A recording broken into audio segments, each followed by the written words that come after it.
नमस्कार साथियों, मैं आपका साथी अनिल गुर्जर। तो साथियों, जैसे कि निष्ठा के जो हमारे एफएलएन के प्रशिक्षण हुए हैं उसका की एक सर्वे लिंक आया है जिसमें 10 जिलों को यहाँ पर प्रोजेक्ट के काम में लिया गया है और उन 10 जिलों के सभी प्राथमिक शिक्षकों को इस लिंक के माध्यम से इस सर्वे कार्य को पूर्ण करना है, जो बहुत ही अनिवार्य है। और इसमें कुछ शर्तें दी गई है, जैसे कि है 5 दिसंबर से 10 दिसंबर के बीच में अनिवार्य रूप से इस फॉर्म को भरना है। साथियों, इसमें कुछ टर्म एंड कंडीशन आप लोगों को मैसेज के माध्यम से मिल चुके होंगे, उन्हें हम देखते हैं कि व्हाट्सएप ग्रुप पर क्या आया है। तो साथियों, इसमें आप देख रहे हैं कि ये जो सर्वे है इसमें महत्वपूर्ण जो है, इसमें कुल 11 प्रश्न होंगे जो सभी अनिवार्य होंगे। कृपया सर्वे फार्म एक ही प्रयास में हमें पूर्ण करना है। अगर आपने आधा अधूरा भर के एक भी बिंदु छोड़ दिया तो पूरा सर्वे फार्म आपको दोबारा से भरना होगा। साथियों, इस सर्वे फार्म में आपको लगभग 20 से 25 मिनट का समय लग सकता है। सर्वे फार्म की लिंक खोलने के लिए आप क्रोम ब्राउज़र का ही उपयोग करें तो बेहतर होगा। उसके बाद में 10 दिसंबर से पूर्व इस सर्वे कार्य को जो है पूर्ण करना होगा और इस सर्वे के माध्यम से आपके बारे में जो जानकारी रहेगी वो गुप्त रहेगी। अब देखते हैं साथियों, सर्वे कार्य में कौन कौन से प्रश्न यहाँ पर पूछे गए हैं, तो हम देख लेते हैं। यहाँ पर सबसे पहले साथियों, ये जो सभी स्टार रेड कलर में बने हैं, मतलब सभी को का आंसर यहाँ पर देना अनिवार्य है। तो सबसे पहले ये जो ओके वाला ऑप्शन आ रहा है उसमें जो बिंदी है उसको हम ओके कर लेंगे। उसके बाद में यहाँ पर साथियों हो सकता है किसी किसी शिक्षक साथी के मोबाइल में अगर परेशानी हो तो वह अपने साथी शिक्षक के मोबाइल से भी इसको भर सकता है, कोई दिक्कत नहीं है। बस उसमें दी जाने वाली जानकारियाँ उस शिक्षक की पर्टिकुलर होना चाहिए। पहले बिंदु में दिया है आपका नाम, कृपया अपना पूरा नाम अंग्रेजी में लिखना है, तो अंग्रेजी में भी कैपिटल लेटर में लिखेंगे तो और बेहतर होगा। तो यहाँ पर आप इस प्रकार से अपना नाम फिल कर देना है। उसके बाद में यहाँ पर अपनी यूनिक आईडी आप लोग जो है डाल सकते हैं, डालना है। फिर अपना मोबाइल नंबर यहाँ पर फिल करना है आपको, जैसे कि मैं यहाँ पर उदाहरण के रूप में दर्ज कर रहा हूँ। यहाँ पर आपको 10 अंकों का जो भी आपका मोबाइल नंबर हो वो फिल कर देना है। फिर इसमें 10 अंक ही आपको डालना है। इसके बाद में आपकी उम्र की जो भी स्थिति बनती है, जैसे यहाँ 30 साल से कम, 31 से 40, 41 से 50 और 50 से अधिक, जो भी उम्र हो आपकी उस बिंदु पर हमें टिक करना है। अगर आप गलत जानकारी यहाँ पर फिल करेंगे तो रेड कलर में यहाँ पर आ जाएगा, जैसे कि यहाँ पर मोबाइल नंबर जो है वो अलग उसमें आ चुका है क्योंकि यहाँ पर 10 से ज़्यादा अंक हो रहे थे। उसके बाद आपका कार्य अनुभव का मतलब जब से आपने ज्वाइन किया है तब से आज तक आपको कितने साल के लगभग हो चुके हैं, उसकी कंडीशन यहाँ पर दी है। जैसे आपके 10 साल से कम हुए या 11 से 15, जो भी आपकी स्थिति हो आप उस पर टिक करेंगे। उसके बाद में साथियों इसको जो है एक लाइन से अगर करते जाएंगे तो यहाँ पर आप जिले देख लेंगे, राजगढ़, श्योपुर, दतिया, धार, सिवनी, हरदा, सतना, शहडोल, टीकमगढ़, आगरमालवा, इस प्रकार से यहाँ पर जिले दिए हैं। इन्हीं जिले के शिक्षकों को ये कार्य करना है। तो साथियों यहाँ पर हम जिला चुन लेंगे। जिले के बाद ब्लॉक वाला ऑप्शन आता है, इसमें जो भी आपका ब्लॉक हो उस ब्लॉक पर टिक करेंगे। फिर हम चलते हैं नीचे। यहाँ से साथियों ऊपर की जो जानकारियाँ थी वो नॉर्मल जानकारियाँ थी, इसके बावजूद यहाँ से अब शुरू होती है प्रश्नोत्तरी।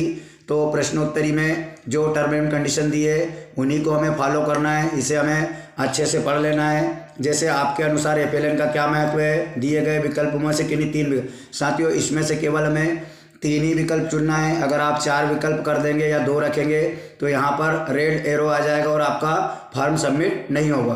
तो साथियों आप कोई से भी 3 विकल्प यहाँ पर चयन कर सकते हैं। ये उदाहरणार्थ है, आप इन्हें पढ़ें, समझें और जो आपकी समझ हो वो यहाँ पर आपको फिल करना है।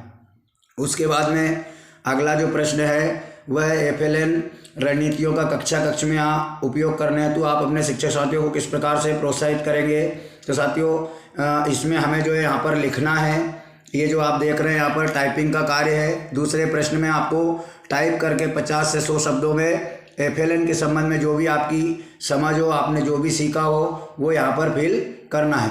साथियों प्रश्न क्रमांक 3 जो है वो बच्चों के घर की भाषा L1 को अपनी कक्षा में क्रियान्वित करने के लिए आप किन तरीकों का उपयोग कर सकते हैं। यहाँ पर भी तीसरे प्रश्न में भी आपको 3 ही विकल्प चुनना है। तो साथियों 3 विकल्प से अधिक ना चुने, ना ही कम चुनना, जो आपको बेहतर लगे उस पर आपको टिक करना है। उसके बाद जो आपका चौथा प्रश्न है साथियों, चौथे प्रश्न में आपको क्या करना है कि यहाँ पर 6 विकल्प दिए हैं, first, second, third, fourth, fifth and sixth. इसमें आप जब आप खोलेंगे तो यहाँ पर आपको 6 विकल्प दिए गए हैं। तो साथियों इसमें आपको क्या करना है, तो आप ऊपर पढ़ लेंगे इस प्रश्न को कि सीखने के आकलन हेतु दी गई 6 तकनीकों को कक्षा में उपयोग लाने के आधार पर 1 से 6 के क्रम में चिन्हित करें।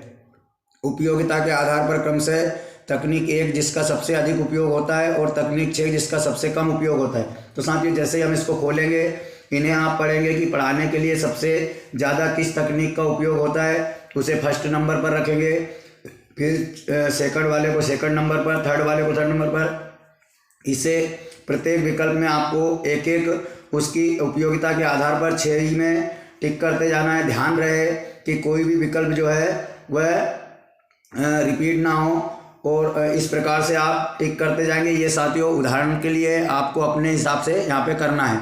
उसके बाद जो 5वां प्रश्न है कि आपके अनुसार FLN के संदर्भ में सीखने के लिए आकलन की क्या महत्ता है। तो साथियों FLN में जो आकलन होते हैं, जैसे रचनात्मक आकलन, आवधिक आकलन या जो भी अन्य प्रकार के आकलन लेते हैं आप, साप्ताहिक आकलन, उसमें उसकी क्या महत्ता है उसको यहाँ पर आप 50 से 100 शब्दों में लिखेंगे।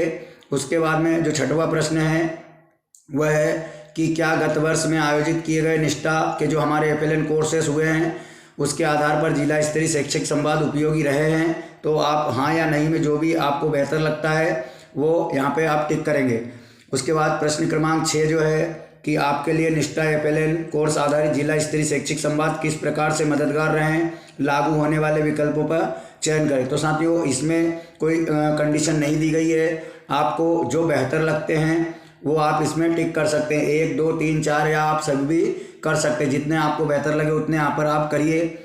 फिर अगला जो प्रश्न है 7वां कि निष्ठा FLN के अंतर्गत दिए गए जो 12 कोर्स हमारे हुए थे निष्ठा FLN के, उसमें से आपको कौन से 3 कोर्स सबसे ज़्यादा उपयोगी साबित हुए, उन 3 कोर्सेज पे यहाँ पर टिक करना है। साथियों यहाँ पर तीनों पर करना है, ज़्यादा पर नहीं तो एरर आ जाएगा सबमिट के समय। प्रश्न क्रमांक 8वां है कि उपरोक्त के में आपके द्वारा चयनित इन कोर्स की सीख को आपने अपनी कक्षा में किस प्रकार क्रियान्वित किया। साथियों ये भी टाइपिंग वाला है, इसमें आपको जो है टाइप करना है 50 शब्द, आपने जो भी कक्षा में किस प्रकार उसको क्रियान्वित किया उसको अपने समझ को यहाँ पर आपको लिखना है। प्रश्न क्रमांक 9वां कि आप निष्ठा FLN के अंतर्गत दिए गए 12 कोर्स में से कौन से कोर्स के पोस्ट वर्क पर कर पाएँ। तो साथियों इसमें एक चीज़ ये है कि आप इसमें जो 12 कोर्सेज दिए हैं उन सभी को टिक कर सकते हैं, जितने में आपने पोस्ट वर्क भरा है उनको आप टिक कर सकते हैं। मेरे हिसाब से सभी शिक्षक साथियों ने कोर्स में मेहनत की है तो यहाँ पर आप 12 कोर्सेज पर भी टिक कर सकते हैं। अगला जो प्रश्न है 10वां कि भविष्य में FLN के तहत आप किन अन्य विषयों अवधारणाओं पर अपनी समझ को सुदृढ़ करना चाहेंगे। तो इसमें से साथियों ये जो बिंदु दिए हैं इसमें से मात्र आपको 2 बिंदु ही टिक करना है, इससे अधिक नहीं, ना ही कम। तो इस प्रकार से आप जो आपको निर्देश दिए हैं उस हिसाब से 11 प्रश्नों पर आपको टिक करना है और जहाँ पर लिखने का है वहाँ पर आपको लिखते जाना है। तो इस प्रकार से 11 प्रश्न कंप्लीट होने के बाद में जैसे ही आप सबमिट पर क्लिक करेंगे आपका ये फार्म सबमिट हो जाएगा। साथियों सभी को यह फार्म प्राथमिक विभाग के सभी शिक्षकों को भरना अनिवार्य है। तो साथियों ये थी निष्ठा FLN के संबंध में जो कोर्सेस दिए गए हैं उस पर जो सर्वे कार्य हो रहा है उसके संबंध में महत्वपूर्ण जानकारी। आशा है आपको फार्म भरने में यह वीडियो सहयोगफुल फील होगा। तो साथियों आप अपने साथी शिक्षकों तक भी इसे शेयर अवश्य करें ताकि वो भी इसे जल्द से जल्द पूर्ण कर पाए। तो साथियों मिलते हैं अगले वीडियो में एक नई जानकारी के साथ, तब तक के लिए जय हिंद।